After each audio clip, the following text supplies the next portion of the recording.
power or their power for political gain is something that's going to have to be looked at. And any inquiry that's going to be set up was going to have to look at how News International attempted to abuse political power for political gain. We've talked about bank records, your bank records being invaded. We've talked about your lawyers. Medical records is another instance. Can you tell me about that? I have never talked about my son or wanted to talk about my two sons and my late daughter in public. I've always been very reluctant to bring them into the political arena. I've never thought it was right that the private lives of young children who are growing up, who I want to have an ordinary life, should be paraded across the media.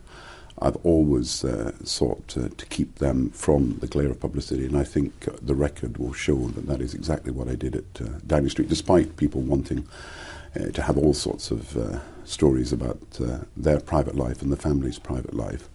So I've never talked about my son's medical condition before. I've never talked publicly about my son's medical condition. But we're at a point where it is very relevant, aren't we, potentially? Well, I've never talked about it. I'm not sure that even at this stage I want my son to be able to go onto the internet when he's 6 or 7 and find all these stories that have been written about him. And I think the invasion of privacy of young people, young children, is a big issue. May I ask you, how do you think that your son Fraser's medical condition for cystic fibrosis was leaked out? Well, I've never talked publicly about Fraser's condition. And obviously we wanted that to be kept private for all the obvious reasons that a parent, you want to do the best by your children. And I've never complained about what happened to me before, but the truth is that information did come out.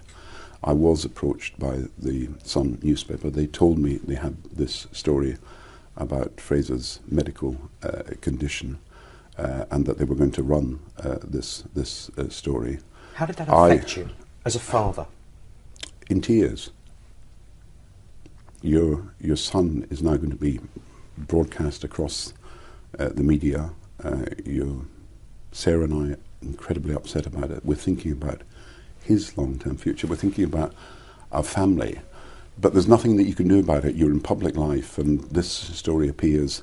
You don't know how it's appeared. I've not questioned how it appeared. I've not made any allegations about how it appeared. I've not made any claims about how it appeared. But the fact is, it did appear, and it did appear in the Sun newspaper.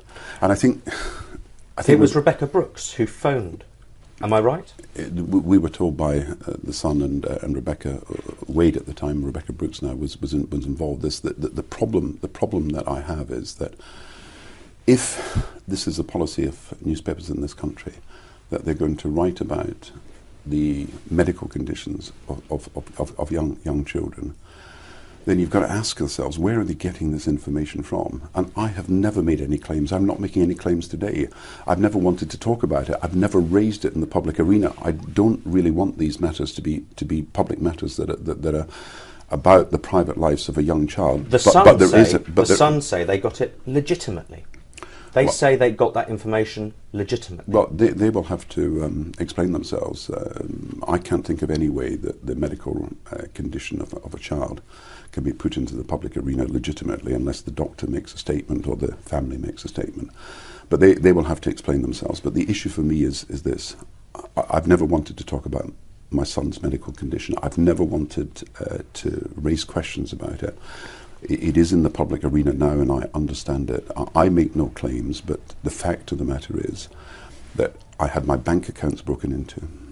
I had my lawyers' files effectively blagged, as they call it, with someone getting information from my lawyers.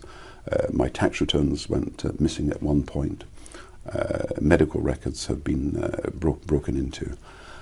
I don't know how all this happened, but I do know one thing, that in 2 of these instances there is absolute proof that News International was involved in hiring people to get this information. And I do know also that the people that they work with, because this is what really concerns me most, are criminals, known criminals, criminals with records, criminals who sometimes have records of violence as well as records of fraud.